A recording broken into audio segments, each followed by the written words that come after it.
It's Dr. Sabrina Siegel here to introduce a brand new special series brought to you by the NEI Podcast. Welcome to the PsychopharmaStahlogy Show.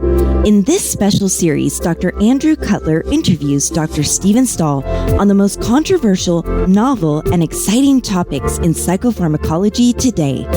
Every 3 months, we will address a different theme in psychopharmacology. Each theme is split into 3 parts, with 1 part released each month. The first theme is on psychedelic-assisted psychotherapy as a novel approach to the treatment of psychiatric disorders. Let's listen in to Part 2, Forgetting to be Addicted, Altering Compulsivity in the Addiction Process. Hello and welcome back to another episode of the PsychopharmaStahlogy podcast series. I'm Dr. Andy Cutler, Chief Medical Officer of the Neuroscience Education Institute. And today we are talking about Part 2 of our 3-part series, Forgetting to be Addicted, Altering Compulsivity in the Addiction Process. In Part 1, we talked a little more generally about the idea of psychedelic-assisted psychotherapy. And now we're going to dive in a little bit more to some specific uses here. And with me, as always, is Dr. Stephen Stahl. How are you, Steve? Hey, Andy. Really great. All right. Well, let's get going here. What has research shown about the effectiveness of psychedelic or dissociative agents in the treatment of addiction? Hang on, Steve. Treatment of addiction? What the heck is this? You can't treat addiction. I didn't think so. Especially with a drug. Addiction has to be treated with Malibu views and $3,000 a day therapy sessions, right? So you're telling me we're going to use addicting drugs to treat addiction? Well, sure. Why not? Actually, it's interesting. Let's think about this Psychopharmacology podcast series, the first 3 here. We gave the general points of view about psychedelic-assisted psychotherapy in the first one, and even wandered into areas like depression. So now we're going to actually do some outrageous things. We're going to talk about the 2 forms of most robust brain conditioning known to man. What are they? Reward conditioning and fear conditioning. So here, this session will be about reward conditioning, which is a fancy way of saying getting addicted, and fear conditioning, which is a fancy way of talking about PTSD. If you hold on to your hats, that will be the next one. So to your question, can you use an addicting drug to stop you being addicting? In a certain way, it's possible to harness what's happening in your brain under addiction. Yes. And so we're learning a lot of this from translational neuroscience from rodent models. The rodent models don't do too well for depression, because I don't know if there's a such thing as a depressed mouse or rat. There's no schizophrenic rats, but there are addicted rats. So basically, most addiction is in people who don't necessarily have a pre-existing serious mental illness, but maybe have a more or less normal brain. That's like a great number of the people who are addicted. And then they get addicted because they're exposed to the drug. And so the drug causes the disorder. Who's vulnerable or not may certainly be genetic, but what's happening is that the drug causes plastic changes in the brain. And it's possible that the combination of psychedelic or dissociative drugs with psychotherapy is also neuroplastic. But to reverse the diabolical or evil plasticity of demon drugs by using the modern way of looking at it. So that's the point of view, is that can you have a good plasticity? And so part of this has to do with what the heck is happening in the addicted brain. What have we learned about that? And how can the combination of psychedelics and, psychotherapy reverse that? What do you think about that? Is that a crazy idea to reverse reward conditioning? Sounds too good to be true. So far, it's still a concept. But let's get into that in a little bit. And some of the stuff that I'm going to talk about may blow you away, so put your seatbelt on. All right. The first is, yes, that psychedelic drugs that are maybe addictive in their own right can actually help addiction. There have been the ideas that you have become sensitized in your amygdala to reward, and you have basically wandered the control of your behavior from your reward-rich ventral striatum to your habit-driven dorsal striatum. So that's what we think has happened. Andy, I got bad news for you. Do you know that the first dose of your drug is the best one you'll ever have? Oh, no. Does that And apply? forever, what happens is that people originally get that and they chase their first high. Mm-hmm. And they get some of it. And then eventually what happens is they're only chasing the riddance of their dysphoria.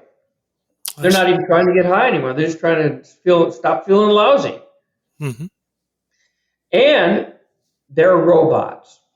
Whereas you might have purposely been naughty, gone out, defied your parents if you were young, or just defied common sense if you were an adult, and used/abused one of the substances. And that was voluntary. And you did it, and you had fun, you think, and then you lived happily ever after. You keep doing it, then all of a sudden, the brain turns you into a Pavlovian dog. What am I talking about? Addiction is just conditioning of memory. So all the stuff, if you got high in a red Ford, when you see red Fords, you start to crave. If you get high on 4277 Brook Stream Lane in Podunk, California, every time you go into that house, you start to crave. There's no drug around. The environment is ringing the proverbial Pavlovian bell. If everybody remembers their old Pavlovian experiment, the dog was taught that a bell was associated with food. And so the mouth watered and they had food every time the bell rang. And then all of a sudden, they rang the bell and you didn't need the food to have the mouth water. In humans, the same thing happens, unfortunately. What happens is that you develop a reward-driven phenomenon into a habit-driven phenomenon. And what's happened is that the locus of control of the sensory input migrates, travels from the ventral striatum to the dorsal striatum. And you can actually see new synapse formations, and you become a hostage of your habit. Oh my gosh. So that's not good. And so what happens is that you could have PET scans showing that, sure, if you take your cocaine or whatever, and you look at your dopamine being released in your ventral striatum, yeah, take a hit, and it goes up. Cool, reward, fun, for your first dose or so. What happens later? The brain begins to anticipate that by all the things that are associated with it, but not actually the drug itself. What do I mean? Do you know that your dopamine in an addict goes up when you handle the crack pipe? When you smell the tobacco on the cigarette? When you pour and hear the sound of the ice cubes in your alcohol? Your dopamine is already up. That's your Pavlovian dog getting the mouth watering from the ringing of the bell. And reversing that conditioning is what must occur. And it is very difficult because once the brain is conditioned, it does not like to reverse that. And you can see how bad that is. If you go in with opioid a treatment into a residential treatment center, some of the data suggests that a 30-day treatment center has something like a 65% relapse rate in 30 days and an 80% relapse rate in 90 days. Why is that? It's not enough time for the plastic changes in your brain to reverse. And in the meantime, the chances are you're going by 4437 Crazy Lane or whatever I said, and basically craving. And you can't stop the input of the stimuli that are making you crave, and eventually you can't take it anymore and you go back and relapse. So what is the psychedelic and the drugs doing in the psychotherapy? And the idea is it's trying to unlearn you, if that's a word, How do you unlearn somebody? Have you ever unlearned? I've forgotten stuff, for lots of stuff. How do you unlearn that, Andy? Well, that's the question. Can you migrate your now dorsal motor control of a habit of the striatum down to the ventral again, where you have appropriate rewards which you can evaluate and reject or accept? Mm-hmm. And it seems like there's a few ways to do this, and they actually make sense when you hear them, but they sound outrageous when you don't. Did you know the idea is you can drink your way sober? You can shoot your way abstinent on opioids. What are you talking about, Stahl? If you take the bell from the dog and you keep ringing it, he salivates, then all of a sudden you take away the food, and eventually you'll get what's called extinction, is that the dog will forget the association. It takes a long time, but forget the association between the bell and the food, and the bell won't work anymore. That's what we have to do, because our poor addicts, once they're treated in an environment which has none of the cues that are related to when they took the drug around, because they're in a therapeutic setting, they go back out in the real world, then the bell's ringing, and they still haven't forgot it. So here's a funny way to forget it. What would happen if you took a drug that allowed you to think through the stimuli that cause you to crave and begin to purposely and with effort forget that? So what we're seeing is like a ketamine infusion done just maybe 1 or 2 times to stop smoking or stop alcohol or stop cocaine. I don't know if these are real studies and that they'll hold up, but they've been published. I'm not talking about 4 years of ketamine or even 30 days and looking at the Malibu seashore. It's talking about giving a ketamine infusion and then having psychotherapy where people are relaxed, they're actually thinking about the things that provoke them to have the craving and trying to forget them. Now, Andy, there's a better way to forget than that. Mm-hmm. What happens if you drink, you get high, you drink, you get high, you drink, you get high, then all of a sudden you take naltrexone or nalmefene, opioid antagonists, both approved for this, and particularly in Europe, they're approved for taking it right before you drink, not every day. And you drink, you don't get high. You drink, you don't get high. You drink, you don't get high. That's the same thing as the bell ringing and the dog not getting the food. So there is some pharmacology that allows you to have the experience of craving precipitated by the environment, which is no longer rewarded, and it will reverse your march of your synapses from the dorsal striatum right back down to ventral. Another way to do that, do you know if you have buprenorphine on board and you haven't skipped a dose and you take opium on top of that, what happens? Nothing. Not much. Because buprenorphine will win. It's a partial agonist, but it will block anything but heroic doses, or if you stop your buprenorphine. What if you have a shot of 30-day long-acting naltrexone in your butt and you take an opioid or even alcohol? The reward for that, particularly for the opioid, is much diminished. So what's funny is that some of the Scandinavian studies have shown something that is outrageous. You said at the beginning, Stahl, you're crazy, you're outrageous. Yes. What they found is that in the trials, do you know who did the best of ones that were on naltrexone or buprenorphine and had the best abstinence after the study was over, after I think it was 24 weeks? It's the ones who cheated. The ones who used. Yeah, because they cheated and it didn't work. They cheated, it didn't work. They cheated. And there is your unlearning. And so what's the time course of that?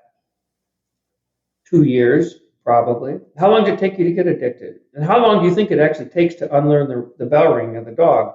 Who knows? Nobody studied it. Shame on us. We have to study that. And how long does it take to reverse? And the other thing is that there are molecular memories. This is the bad thing, is that even if you unlearn, talk to any addict that you've seen in your own practice. How many times have you seen people get abstinent And then they take one dose of a drug 10 years later and bang, they're right back at it. Off the wagon. And so there's something about a molecular memory in there that's not something to screw around with. Those people's brains are not the same as they were when they were innocent and never took a drug before, even when they are long-term abstinent. So we can use some of these things to try to enhance that. And there are a number of things going out there. There's some stuff that doesn't make a lot of sense to me. The thing that makes the most sense to me is actually to sort of abuse your way sober, which is to take a drug that blocks it, and then actually begin to learn that all that house where you got high, that needle looking at the crack pipe, whatever it is, however we can do this, now doesn't work. And so now you dissociate, your dopamine doesn't go up. That makes the most sense. Now there is some stuff out there of using things like psilocybin or even things like ayahuasca for addiction, and that some of that is uncontrolled. The best work on the psychedelics we've talked about in the last one is probably, quite frankly, to be used for depression. And the best one for the empathogens like ecstasy is probably on the next part 3 of this series for PTSD. The best ones for addiction could be ketamine and could just be blockers of the pharmacology of the abused substance. Are you completely blown away yet or not? Largely. Now, what's ayahuasca? I'm going to talk about that just for the fun of it. I don't know, Andy, if I ever told you this before, but was it 2 years ago, I think now with this COVID, I'm trying to remember my last trip. I took a trip to the Amazon. It's a really neat boat trip. It started in the Peruvian side of the Amazon and went into the Amazon from that direction. And I asked to stop and see a shaman, knowing that I was one myself, of course. Mm-hmm. We had professional courtesy with each other, see? And so I actually saw a real shaman and asked about the ayahuasca and the way. And this was a woman. She didn't speak any of my language, but it was an Indian dialect, I think, and also, I think, some Portuguese or Spanish, and I had an interpreter. But she was basically smoking stuff and had all these weeds together and was pulling them off the tree and mixing them with a wooden spoon and beating them and so forth and making these mixtures and trying to, in her case, you make a brew and you put it on this pot and you have to, there's all this witchcraft involved because it looks like it, quite frankly. She was all dressed up in native stuff and bizarre anyway. And then she blew smoke in my face. That's what happened. She took this, I don't know what she was smoking exactly, but she purified me. I didn't know if you like that, but I'm pure now, Andy. Interesting administration technique, yeah. Yes, exactly. And so I wasn't going to take any of the ayahuasca, but I watched what she did, and they explained it to me. It turns out there are 2 major plants in ayahuasca. One contains dimethyltryptamine. DMT. And the other contains a harmaline-associated alkaloid that is a reversible inhibitor of MAOA. Mm-hmm. And did you know that dimethyltryptamine is the active downstream substance of a certain prodrug? Basically, the psychedelic properties of DMT are the same thing as psilocin. So psilocybin is what we hear, but psilocybin is converted to psilocin. Mm-hmm. Well, I don't know why we call it that, because psilocin is DMT. Mm. So basically, ayahuasca has DMT in it, one of the plants. The other plant contains harmaline. Now, one of the reasons that psilocybin is better than psilocin or DMT is if you eat DMT, your MAO in your stomach's going to chew it up before it can get to your brain. Mm-hmm. So it's better to give something that can get to your brain, like psilocybin, or give DMT, which is the same thing as psilocin, with an MAO inhibitor, and that's what ayahuasca is. So you block your MAO, it prevents the degradation of your DMT, so it gets into your brain. How about that? And so then you basically have an ayahuasca trip, which is basically the same as a psilocybin trip or psilocin trip. So that's pretty elegant pharmacology, Steve. Well, these witch doctors were pretty darn smart, and they knew which leaves had harmaline in it, and they knew which leaves had the DMT in it. And it's funny, the plant the rich stuff is at the new leaves at the bottom.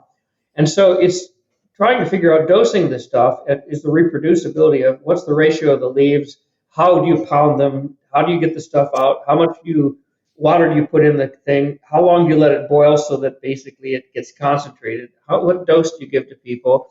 This is all part of a ritual which has been honed over the centuries and turned people into basically have a hallucinogenic trip. LSD, it's basically Amazonian LSD. And so I don't think we're going to do it that way, although I was trying to get my headdress back on the airplane. They wouldn't let me take it home. But I do have one in my office for when I have to pull out all the stops when none of my drugs work, then I can try that. So and that's what's going on there. But it's not, all kidding aside, I'm making a joke about it. Maybe these people knew something that we're just learning now in the Western world. Mm-hmm. So this is used therapeutically in these cultures. Right. There's a big difference between being a medicine man. Of course, they're still doing medicine man. I suppose there's medicine. This actually was a woman, but they called him a medicine man or traditional medicine. That's appendicitis and infections and stuff. Mm-hmm. And mental illness. And you go to a different hut for the mental illness. So I actually couldn't believe this. I'm thinking they also put psychiatry in a separate hospital. I can't believe it. And so they had a separate doctor for it. So the witch doctor is a psychiatrist, and the traditional medicine person is a GP. And the GP would say, this is not my neighborhood, and they'll refer them out to that. And then the witch doctor has all these ways to try to help. And what they do is a form of psychotherapy, because one of the things I also did, I went to a witch doctor who more or less did only psychotherapy, and his psychotherapy was with bones. Can you believe it? What they do is they have these bones in a cup, and he mixes them up and shakes them up, and he throws them down.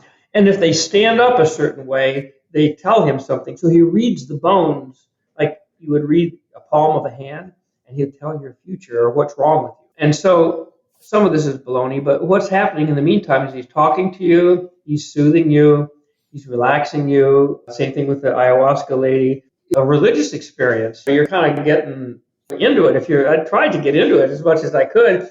And then if it relaxes you, and it probably allows you to think things that are dangerous and to express them in a safe environment. And there's something therapeutic about that. Now, trying to harness that in a double-blind, placebo-controlled trial and being able to train it so that it's standardized and so forth is the task ahead of us now. To take the science that does exist out of really what is anecdote and like serendipity. It doesn't mean it's not true. If it was serendipity, Andy, how did antipsychotics get found? By bad drugs for septic shock by the French in 1950. So, Right. It's possible. I don't dismiss this out of hand. So what's happening is that the addiction process is using all these things together to try to create an environment that's safe for you to relearn, reprogram your circuits. And as we talked about in the first part of this series, Andy, do you know this can be done in a couple of doses? Wow.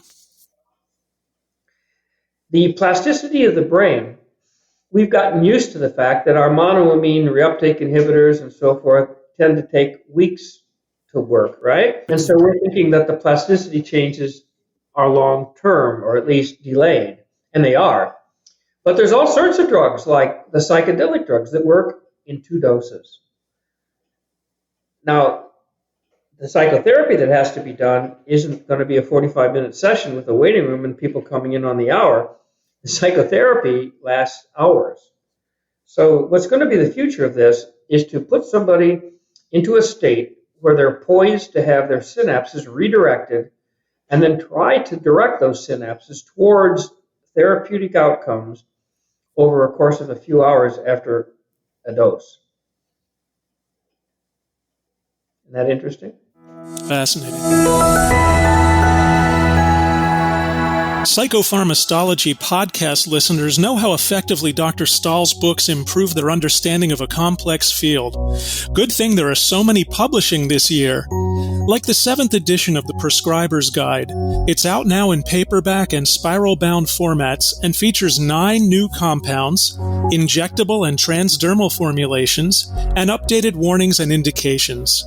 Or the long-awaited 5th edition of his textbook, Stahl's Essential Psychopharmacology. It includes over 500 new or refreshed figures, an intuitive color scheme, 14 new uses for older drugs, 18 brand new drugs, and much more. Not to mention a new handbook, Suicide Prevention, with Christine U. Moutier and Anthony Pisani, Practical Psychopharmacology with Joseph Goldberg, and many more titles. Visit cambridge.org/NEI to learn more and get 20% off your order. So what we're doing is trying to change memories by modifying them. And if addiction is a memory that associates certain sensory inputs with craving, which drives you to see the drug, and you can't stop that, then the learning is to modify that. Now, I think I mentioned in the last session that the type of learning that's done by forgetting to be addicted, it's a misnomer. You don't really generally forget to be addicted, but what you do is learn a new memory that blocks the addiction memory. And that prevents you from having addiction. I was just looking at it. There's as many addicts in the United States as there are patients with serious mental illness or schizophrenia. Wow. About 4 million. It's a huge problem. Yes. And there's a lot of overdoses and deaths, but you're ruining all sorts of people that have vast potential. It's to get fiscal about it. Look at how much human capital is being lost through addiction, for which we have very poor treatments. This is basically going to be the case. We're going to see ketamine infusions being given with psychotherapy, and there are reports with cocaine, with alcohol, and cigarettes. All 3 of those have been reported to have been mitigated, at least short-term, by 1 ketamine infusion. Wow. So we'll see what's going to happen, but I think that the idea is that addiction is a learning problem. So you're saying we layer a memory on top of another memory. Is that the principle? They've actually shown in the amygdala of rodents that this actually occurs with new synapse formation. Mm-hmm. For example, when you have sensory input, that makes you have what's called reward conditioning. You basically direct the synapses in your amygdala to be so strong that they go in a certain direction and make you want to have behavior that basically consummates that input. So you see something like the crack house where you want to be. Mm-hmm. You don't have any crack anywhere close to you, but you're craving. You weren't craving 10 minutes ago. The crack house vision made you do it. And so that's your amygdala wiring in a direction so that sensory input comes into the amygdala and then triggers craving.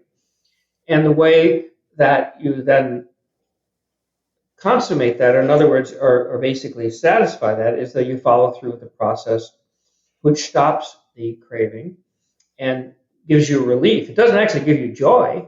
Mm-hmm. It doesn't get you high. It gives you relief from terribleness. And that is basically what we think is the conditioning. And it's so deeply penetrated to the brain that it's not clear you can ever reverse it. Ever. So what rats do is they don't actually lose the synapses that have been shown to form. What they do is when the rat is actually forced to go through abstinence, and then basically you can't make someone reverse this by pure time. And so one of the sick ways, truths of treating addiction is that provided that you can't get substances in confinement, which of course you can often, the best treatment for addiction is to go to prison and be forcibly kept away from this for 2 years or so. And that's about the time course it takes to reverse that. You can take a rat, get it addicted, put it in a box, wait rat time. They only live a couple of years, so it's only a couple of months. It reverses they're craving. And what's happened in that time is that a new synapse has formed that blocked the one that was caused by the addiction and blocks it. And the other thing they found is reversibility, is that the reversibility of the new synapse to make you well is a lot easier than the reversibility of the one that caused you to be addicted in the first place. Mm-hmm. So it's important, I think, probably to get some sort of reinforcement to make sure that addiction doesn't come back. We have much to learn about that, but what's really cool is that there are these signals out there that we might be able to change fear conditioning, as we'll talk about next, as well as reward conditioning. By the way, both of these occur in the amygdala, different synapses, but in the same brain area. And the nature of that is, unfortunately, a type of irreversibility. So how are you going to deal with that? And the idea is new plasticity that blocks old plasticity. I see. And so it's interesting. Experiences, you can learn and change your synapses with one experience that lasts a few hours, and you can do that with one drug effect that lasts a few hours. Ketamine works immediately. The neuroactive steroids, they're another example. It works immediately and has long-lasting effects after you stop the drug. So all of these things have been proven to cause new synapses forming 20 minutes after you take a dose. Oh my God, not 6 weeks like with the SSRI or something. 20 minutes. And of course, if you combine that with forms of psychotherapy, it sounds like you can consolidate this and get a longer lasting effect. That's what it seems to be, is that I may have mentioned earlier that drugs are epigenetic therapies. What drugs do is they cause downstream, after they've acted on their original receptor, their long-term consequences are to change which genes are on and which genes are off. And there's a therapeutic formula. We're only trying to figure out what that is. And guess what? Therapy does the same. And I mentioned the fact that psychotherapy is an epigenetic drug. Exactly. So putting them together is what we think. We don't know exactly how to do it. We're kind of making it up as we go a little bit here. But the idea is, the right psychotherapy will give you some epigenetics. The drug will give you some epigenetics. And all of these things are dedicated to trying to reverse these horrible conditionings like addiction. We've talked a little bit about a couple of different agents here. Tell me, Steve, how does psilocybin and ketamine differ in terms of their mechanisms to treat addiction? And obviously, we know they have different MOAs, but how does that work? As you say, psilocybin is a form of a precursor to dimethyltryptamine, and both psilocybin is still active and its active metabolite are 5-HT2A agonists and a little bit less 5-HT2C agonists. Ketamine, of course, is a blocker of one of the glutamate receptors called an N-methyldiaspartate, or NMDA. So they're very different. They may be working in the same addiction network because every symptom in the brain is thought to be driven and have a substrate for it called a circuit or a network. And that network has nodes in it. And so the psilocybin acts at the serotonin node and the ketamine works at the glutamate node. And we're just beginning to sort out, well, who needs to have their serotonin 2A receptor tweaked? And who needs to have their NMDA receptor blocked? We don't know that, so we're just looking across the waterfront for that. It turns out that psilocybin is not used as much or have as much evidence yet for addiction as ketamine does. Interesting. And some of the other things that are working in animal models are things like D-cycloserine, which is another way to change your ketamine synapses and with the A. Yeah. So it sounds like working more in the glutamate system may be more useful here, and maybe there's a direct connection to dopamine. Right. It looks like addiction is more about glutamate, and maybe depression is more about serotonin, and we'll get to PTSD in our third part of this series. But clearly, obviously, dopamine is a big part of addiction. But funny enough, it's been very hard to actually modify addictive behaviors by messing around with the dopamine synapse. Dopamine seems to be like at the mercy of upstream screw-ups, and so you can't fix the downstream problem at the dopamine synapse. We don't really have dopamine treatments that work for addiction, do we? No, that's interesting. There is some potential preliminary evidence, though, of D3 antagonism.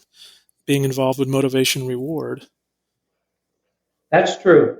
We're beginning to think, are there certain receptors in certain pathways that are more likely to mediate the wow factor of, oh my God, was that cocaine great? Or I need to get this because I'm jumpy and I can't stand it and I'm in withdrawal. And it could be that tickling the D3 receptor will mitigate your drive to get another hit. Mm-hmm. That would be really neat. So there's a concept of hedonia, Steve, and this is making me think about the anticipatory versus the consummatory hedonia. And it sounds like we've got a problem with the anticipatory. After a while, right. It's not about consummatory anymore. For example, the best hit is your first one. That's your consummatory. Oh my God, I had no idea this would be so wonderful to take this hit of whatever. Uh-huh. And then all of a sudden, so you want to get another consummatory thing, but what happens is you begin to say, when can I have it? Friday night? Is it going to be a party? Am I going to be able to get it? Can I get some money together for that? Who's the guy I'm going to get it from? That's the anticipation. And soon, the consummatory part of it is very little of the dictate of how it drives the behavior. And it's really, again, most people who are addicts are mindless, thoughtless consumers of their drug. Mm-hmm. They do it almost like a robot. Yeah. Automatically. It's, oh my God, it's not only just triggered by abstinence, which is bad enough, but what really triggers, you can actually it's called selective attention or attentional bias. That's a word that you may see in the literature and the listeners may want to know. For example, if you like beer and you're watching a football game, you may be driven nuts by a beer commercial. Mm-hmm. If you hear the crackling of paper that wraps candy, you may be driven, or potato chips crunching in someone's mouth. If you're a food addict, that drives you nuts, right? Exactly, yes.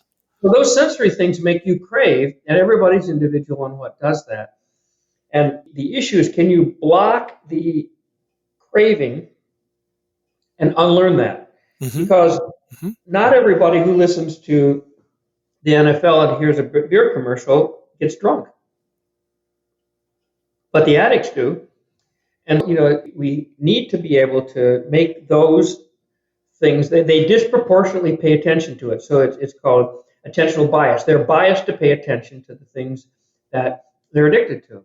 And you have to unbias that by stopping the Pavlovian dog from the bell ringing and then having the mouth watering. Right. So right. It takes a while. In fact, we were talking in the first section about people giving opioid antagonists for the treatment of opioid addiction. How long does it take to reverse that kind of association? Mm-hmm. Although you can use buprenorphine, and there's people that are on long-term buprenorphine. You know what the average length of time people do take naltrexone and then shots are for opioid addiction? No. 1.1 month. Yeah, it's 1 month. So the average shot is 1.1 shots. There's no chance to reverse addiction. And the crinkling of the potato chip is going to bother somebody for longer than 30 days. It could be a couple of years. So the issue is, can we actually figure out how to do that? And it's possible that it could be hastened, though. In other words, if you just put somebody into a cell and isolate them, they go through all their horribleness, and they eventually reverse it because it takes a couple of years. Could you do that with a psychedelic or dissociative agent? 2 sessions. Mm-hmm. Wow. So you can undo this conditioning even faster. That's the idea. Amazing. Absolutely amazing. When you mentioned ayahuasca, that's actually used for addiction? It's messed around with. The same thing that is even psychedelics are, like psilocybin. But the best studies, ayahuasca has the same problem that marijuana has or cannabis has. Oh, yeah. It's got mixtures of things in it. A lot of alkaloids. It's got different doses, different ratios. And ayahuasca is a little simpler because there's really only 2 active components in it, an MAO inhibitor and DMT. Right. Marijuana, it has at least 2, which is, THC and CBD. And so the problem with stuff that comes from plants is that you don't have dose response curves, you don't have quality control. Mm-hmm. So it'll probably never really be approved, but the active ingredients might. Yeah. Yeah, and you mentioned the best data is with ketamine and with drugs like ketamine. Which types of addiction you mentioned? Nicotine addiction, obviously, cigarettes. Have there been other types of addiction that ketamine's been looked at for? Yeah, in fact, there was an article in the American Journal of Psychiatry. So here's a single ketamine infusion combined with motivational enhancement therapy for alcohol use disorder. A single ketamine infusion. Wow. Now, that was in American Journal in February. This group, there's a couple of groups. Elias Dakwar is a senior author on that. But there's all sorts of stuff that's out there with alcohol and cocaine and opioids. So there's single infusions combined with motivational therapy for about 4 hours. So what ends up happening is you end up having about 4 hours of therapy after your dose, which is like a weird way of doing things. That's not how most people do their therapy, but that's what it may take. And again, we don't know the long-term outcome from the study. This was actually said a single ketamine infusion was found to improve measures of drinking in persons with alcohol dependence engaged in motivational enhancement therapy. And what they did were delayed time to relapse was much better in people who got this than who didn't. And so it was a 5-week outpatient regimen and a longitudinal mixed effects model to look at abstinence from alcohol for the first 21 days after ketamine infusion. So whether it works past that or not has not been studied. Maybe this is just a flash in the pan and it's not going to work. Right. But have you seen anything work for alcoholism? Anything? No. It's amazing. And any little hint there, what works for cocaine addiction exactly? Tell me the list. Nothing. Yeah. And even in opioids, we've got medication-assisted therapy. I've read that fewer than 8% of people even get offered it, and fewer than half of them actually get it, and those who get it for a month or two, which is never going to work.